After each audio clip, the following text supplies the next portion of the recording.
Bonjour, donc Sophie Bousquet. J'arrive cette année sur Vic-la-Gardiole, c'est ma première année. Ça faisait 10 ans par contre sur Frontignan.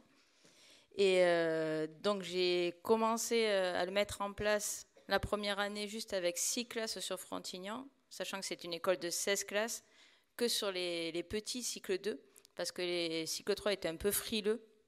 Alors du coup, moi je vais vraiment parler de mon expérience de terrain et peut-être pointer les choses qui peuvent faire peur aux enseignants pour se lancer ou en tout cas pour pérenniser une équipe entière. Ce qui faisait peur, c'était le temps de la mise en place et le comptage des cubes pour le cycle 3. Les enseignants, le retour, c'était à chaque fois, ça va nous prendre beaucoup de temps, quand est-ce qu'on va faire ça, voilà.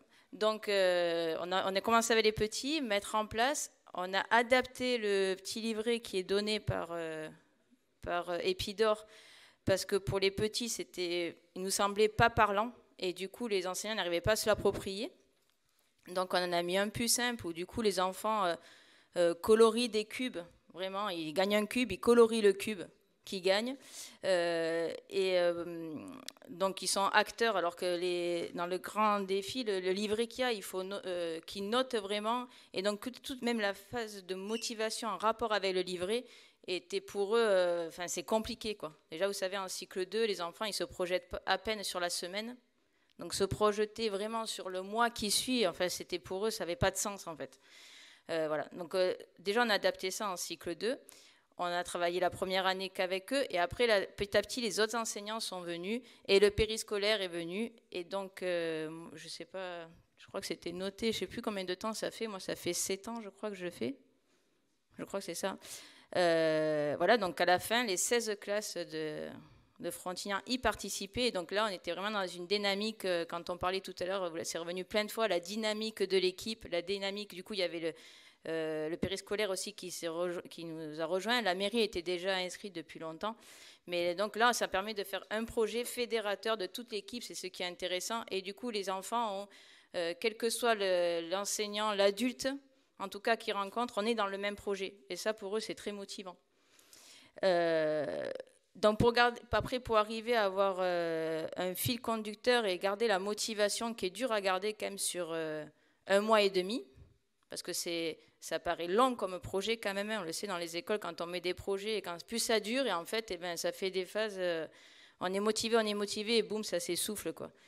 D'où l'idée des événements grands défis, de les faire réguliers pour que la motivation elle reste. De mon observation, il y a une motivation, il me semble, je ne sais pas si vous le voyez sur les chiffres, qui est la 3e semaine, il y a une espèce de... Quand on enregistre en fait les cubes, on voit la 3e semaine, les enfants, pouf, ils baissent les bras vraiment. Et qui repart un petit peu sur la 4e semaine, dans le sens où, je reviendrai sur la grande récompense, nous on met 2 semaines waouh, 2 journées waouh à la fin, et du coup les enfants, poum, ils repartent sur cette motivation. Parce que sinon on a un peu un effet, un creux, quoi. Et donc, comment moi j'ai mis en place donc c'est un événement, grand défi chaque semaine pour motiver les enfants. Chaque semaine, ils savent qu'ils ont un événement. En plus du sport, du coup, ils ont leur sport comme on fait à l'école, hein, donc ça permet de comptabiliser les cubes. On les motive pour qu'ils en fassent en dehors, bien sûr. Quand on peut s'appuyer sur la mairie, il y a aussi les événements par la mairie. Donc là, Vic-la-Gardiole, maintenant, s'est inscrit cette année et donc ils font une journée grand défi au milieu. Et donc nous, c'est un chaque semaine, plus la flash mob. Et donc la flash mob avec du coup l'objectif est de la savoir à la fin de ce mois, de tout le mois. Et donc à chaque fois qu'on répète du coup la flash mob, on comptabilise des cubes aussi. Donc ça fait un fil conducteur sur le mois, la flash mob. Et les événements grand défi, du coup, pour que ça soit labellisé grand défi, ça veut dire que toute l'école y participe. C'est-à-dire que par exemple, je vous donne un exemple, on met un parcours sportif qui est installé dans la cour et il y a une classe qui fait le parcours sportif et après elle transmet symboliquement un témoin, un bâton de témoin à la classe suivante qui vient le faire et du coup tous les enfants font cet événement qui est labellisé du coup grand défi. Après on fait un jeu de relais aussi l'année dernière en comptage de cubes, on court ou on marche puisqu'on a dit que c'était activité physique donc même la marche ça rentre dedans. Pendant 15 minutes ils doivent courir.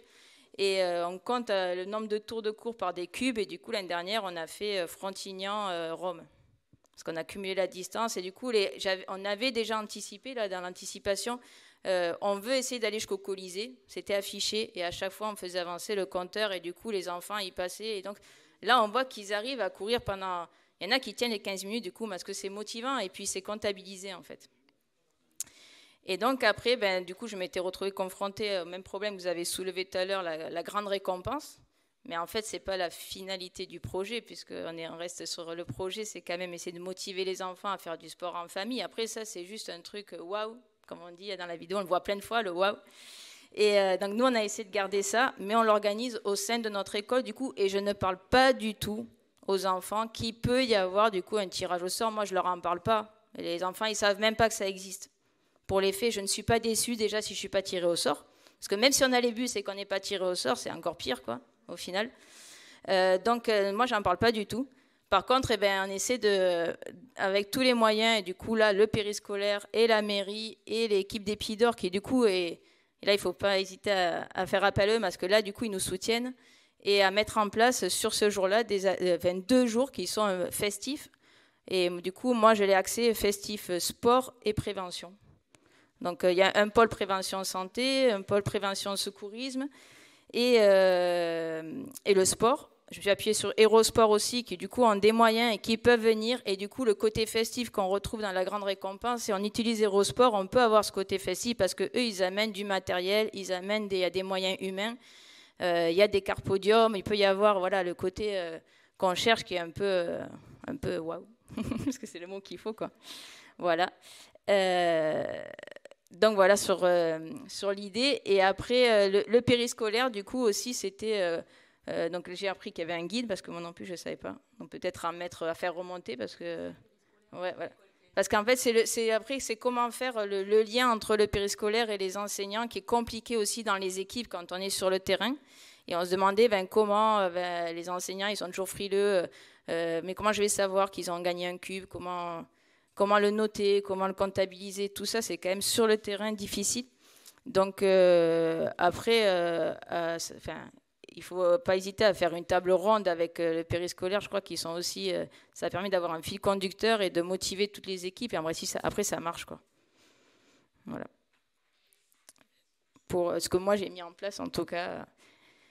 Et donc, moi, je veux bien, ceux qui sont intéressés, qui ont des cycles 2, passer le livret que j'ai mis en place. Et par contre, après, je m'appuie sur les mairies qui me l'éditent, qui l'impriment, parce qu'après, financièrement, on sait qu'on est tous au même pareil. Donc là, je profite des mairies qui sont inscrits au grand défi pour qu'ils financent l'édition, du moins.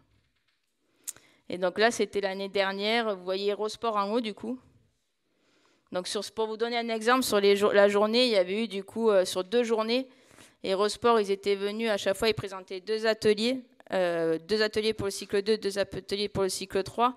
Et du coup, ça a permis aux enfants de tester la slackline, vous savez, la ligne. Voilà. Du coup, ils arrivent avec tout le matériel, ils l'installent. Et en plus, il y a l'éducateur avec. Il y avait du hockey, il y avait du tchoukball, c'est le hand avec un trampoline. Du coup, dans les écoles, on n'a pas forcément le matériel et ça fait un peu quelque chose qui sort de l'ordinaire pour les enfants. C'est ce qui est intéressant, quoi. Là, moi, cette année, sur Vic, ils vont venir et ils arrivent avec un mur d'escalade, avec des structures gonflables. Du coup, il y aura quand même ce côté, ils vont se régaler. Voilà. Et après, il y a le ping-pong aussi, du coup, qui est la ligue de ping-pong, du coup, qui vient et qui propose, parce qu'on a toujours ce problème on a 2 problèmes en tant qu'enseignant. C'est le problème financier et le problème de personnes qui soient validées par l'inspection pour qu'ils interviennent dans les écoles, parce qu'on est bien embêté par ça.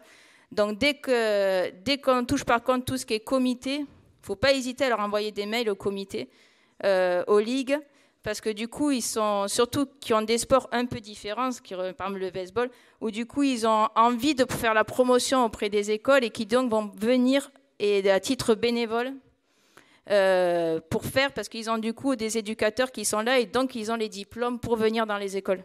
Parce que si on fait appel malheureusement des fois aux associations de village, on se retrouve coincé parce que du coup, ils ne sont pas validés par les inspections pour venir dans les écoles. Donc voilà, du coup, là, le ping-pong, ils sont vraiment ouverts à ça. Et vous avez plein d'associations. Enfin, il ne faut vraiment pas hésiter à envoyer des mails parce qu'ils viennent à titre gracieux, du coup. Voilà. Je ne sais pas si vous avez des questions.